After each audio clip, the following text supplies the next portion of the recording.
रांची से बड़ी खबर है। संविदा कर्मियों के नियमितीकरण का रास्ता बिल्कुल साफ हो चुका है। अब ऐसे में कार्मिक विभाग ने नियमितीकरण का फॉर्मूला तैयार कर लिया है। प्रस्ताव पर वित्त विभाग से परामर्श मांगा गया है। नियमितीकरण के लिए देनी होगी प्रतियोगी परीक्षा के अंकों के साथ अनुभव का भी मिलेगा लाभ। अनुभव पर 0.15% से 15% तक अतिरिक्त वेटेज है। संविदा दैनिक वेतन भोगी आउटसोर्स कर्मियों को फायदा। सचिवालय, बोर्ड, निगम और कई सरकारी कार्यालयों के हजारों कर्मियों को इससे राहत मिलने वाली है।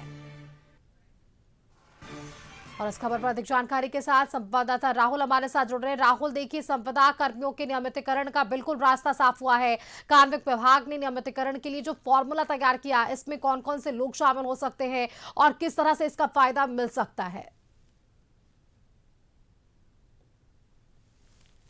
सरकार की ओर से अक्सर ये चीजें निकल कर सामने आती थी सरकार के सामने कि जो संविदा कर्मी है या दैनिक भोगी हैं या किसी आउटसोर्सिंग कंपनी के माध्यम से वो काम करते हैं सरकार के साथ, तो उन्हें नियमितीकरण को लेकर हमेशा आंदोलन करते नजर आते हैं। 3-4 साल जब नौकरी कर लेते हैं तो उन्हें उनकी तरफ से मांग होती है कि उन्हें नियमित किया जाए, क्योंकि उन्होंने एक लंबा समय विभाग को दिया है, सरकार को दिया है। ऐसे में कार्मिक विभाग ने अब एक नया फॉर्मूला सेट किया है कि जो राज्य में प्रतियोगी परीक्षाएं अलग अलग होगी, उसमें समय के हिसाब से, अनुभव के हिसाब से जो अभ्यर्थी होंगे उन्हें रिबेट दिया जाएगा। 0.15% से लेकर 15% तक रिबेट देने की बात कार्मिक विभाग ने की है। अगर हम बात कर ले कि अगर 36 महीना कोई सरकार के साथ काम करता है किसी भी माध्यम से जुड़ के, तो उसे 0.15%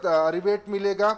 अगर वही कर्मी 37 से 40 महीने तक काम करता है सरकार के साथ, तो 0.60 उसे प्रतिशत लाभ मिलेगा। वहीं अगर 60 महीने से ऊपर कोई व्यक्ति काम कर रहा है सरकार के साथ, तो उसे रिबेट 3.60% मिलेगा।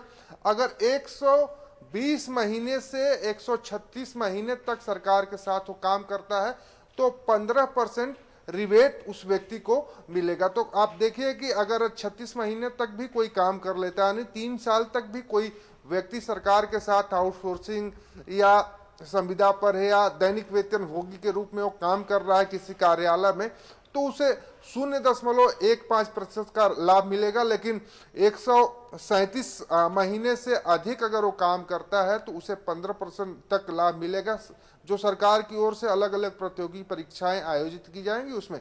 तो कह सकते हैं कि सरकार की ओर से एक रास्ता खोला गया है कि जो आउटसोर्सिंग के माध्यम से सरकार के साथ लोग काम करते हैं और लंबे समय तक काम करने के बाद कई ऐसे अभ्यर्थी हैं जो कोर्ट में चले जाते हैं कि उनका जो उम्र सीमा है खत्म हो गया, तो उन सारी चीज़ों को लेकर अब कार्मिक विभाग एक नया रास्ता तैयार किया है। और इस रास्ते के माध्यम से जो संविदा कर्मी हैं, आउटसोर्सिंग कर्मी हैं, उन्हें प्रतियोगी परीक्षाओं में रिबेट देकर उन्हें नियमित नौकरी देने की कोशिश सरकार और विभाग की ओर से की जाएगी।